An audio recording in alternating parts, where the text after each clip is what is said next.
Hi everyone, good afternoon. তো আমি আবার চলে এসেছি আজকের লাঞ্চ ভিডিও নিয়ে। তো চলো তোমাদের দেখাই যে আজকের লাঞ্চে আমি কি কি করেছি। দেখো, প্রথমে আছে ভাত, তারপরে আছে এখানে হলো মুগ ডাল,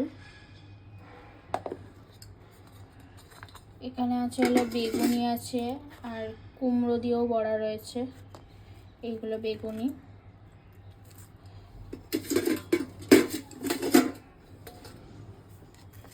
এখানে আছে হলো পালং শাক, এটা রাতের জন্য করে রাখা আছে।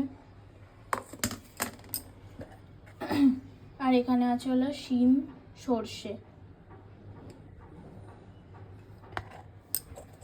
আর এখানে আছে হলো শসা। আজকে সব রান্নাই নিরামিষ, কারণ আজকে মঙ্গলবার। তো তাও নিরামিষের মধ্যেও অনেক কিছুই রান্না করেছি। তো তোমাদের কেমন লাগলো জানিও। আজকের লাঞ্চ ভিডিও এইটুকুই। চলো, টাটা।